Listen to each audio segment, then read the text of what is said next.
بسم اللہ الرحمن الرحیم۔ رسائل و مسائل کی سیریز کے ساتھ ایک اور سوال اور اس کے جواب کے ساتھ حاضر ہیں۔ مولانا مودود رحمۃ اللہ علیہ سے کسی نے سوال کیا کہ اگر مکھی کے کسی پینے کی چیز میں گر جائے تو اسے غوطہ دے کر نکالو، کیونکہ اس میں اس کے ایک پر میں بیماری ہوتی ہے اور دوسرے میں شفا۔ مہربانی کر کے اس حدیث کی تشریح کیجیے۔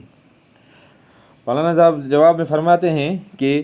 اس مضمون کی روایت صحیح بخاری نے کتاب بدء الخلق اور کتاب الطب میں نقل کی ہیں، نیز ابن ماجہ، نسائی، ابو داؤد اور دارقطنی میں بھی یہ موجود ہیں۔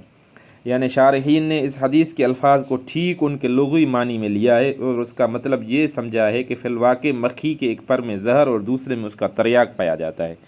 اس لیے جب کسی کھانے پینے کی چیز میں گر جائے تو اسے ڈبو کر نکالا جائے۔ اور بعض نے اس کا مطلب یہ لیا ہے کہ نبی علیہ الصلاۃ والسلام دراصل اس بیجا غرور کا علاج کرنا چاہتے تھے، جس کی بنا پر بعض لوگ دودھ کے اس پیالے یا سالن کو اس پوری رکابی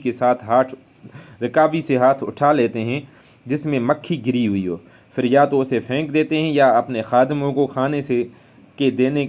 کے لیے دے دیتے ہیں۔ اس طرح کے لوگوں کا غرور توڑنے کے لیے آپ صلی اللہ علیہ وسلم نے فرمایا کہ مکھی میں اگر تمہارے کھانے میں گر جائے تو اسے ڈبو کر نکالو اور پھر اس کھانے کو کھاؤ۔ اس کے ایک پر میں بیماری یعنی کبر اور غرور کی بیماری جو اسے دیکھ کر تمہارے نفس میں پیدا ہوتی ہے، اور دوسرے پر میں اس کا تریاق یعنی اس کبر اور غرور کا علاج جس کی وجہ سے تم اسے کھانے کو پھینک دیتے ہو یا اپنے خادموں کو کھلاتے ہو۔ اس معنی کی تائید